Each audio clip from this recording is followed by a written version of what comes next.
што беше зборува цениско покаѓање на библиотеката.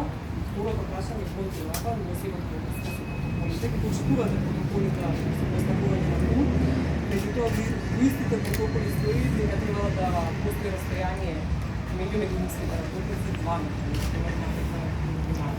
Кога се организира настапите? Благодарам на прашањето. Ќе почнем од позади на самата најава. Марија ги објасни протоколите и ги замоли да го почитуваат растојанието. Значи, строго внимаваме на протоколите, но внимавањето не зависи само од оние кои што ги пропишуваат или практикуваат, зависи и од корисниците, и тие што треба да прават. Што се однесува на вашето прво прашање, зошто јас не можам да одговорам за многите децении наназад, но можам да одговорам за тоа што мене сега ми е работа и мандат. И затоа сме денес тука, и затоа денес сите заедно ќе влеземе во библиотеката, планот ви е изложен.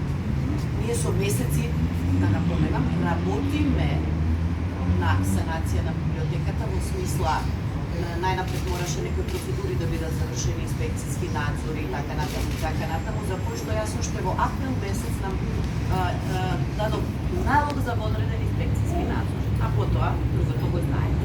Ви благодарам. Како дипломски архитект тоа за мене има свој особено значење во архитектурата на македонската архитектура. Таму стои професорот Петар Моличковски. Не би ве прашал зошто, бидејќи ќе се повторуваме зошто се дозволило толку време. Што сега конкретно, кои архитекти учествуваат во проценката на штетата на која што е настаната на оваа установа и ме интересира какав е буџетот за оваа година, дали воопшто има одвоено буџетски средства? Во право сте одговорот зошто, како што кажав и во моето излагање, зборува за сите нас, за децениите, на не е грешен.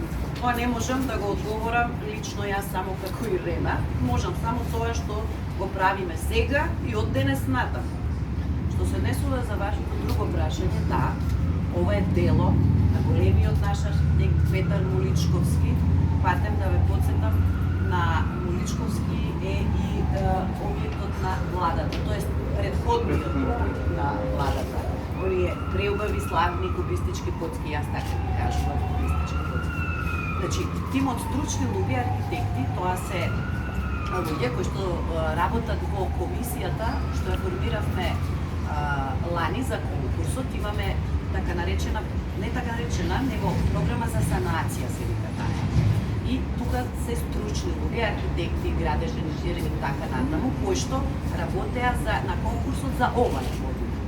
Бидејќи буџетската година изминува, значи ние дополнително и избори се, значи ние ги проектираме средствата за по програмата на библиотеката за почетокот на следната година, значи со новиот буџет.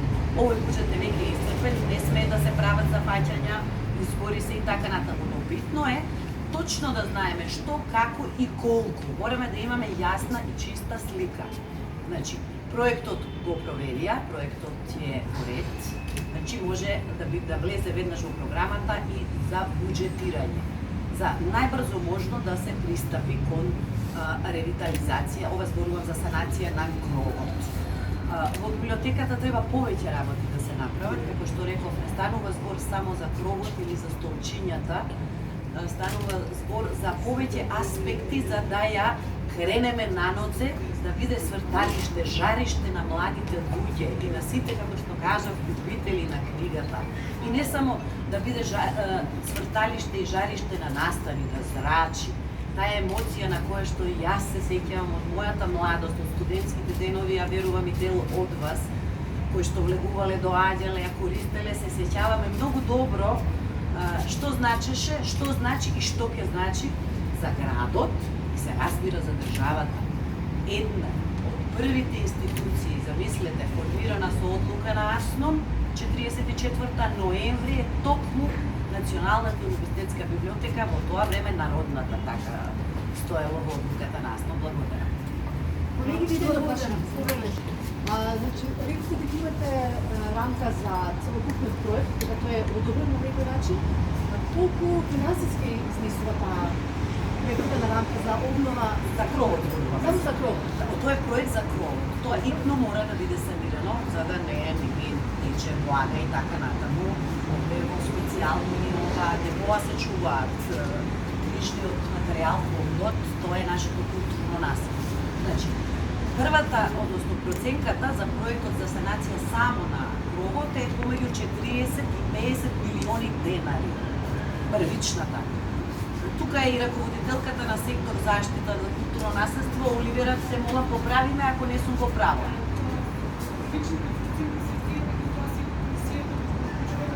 Така е. Може и дополнителни, значи ова е првичната проценка согласно проектот, извинете на микрофонот, значи првичната проценка на проектот за санација само на кровот.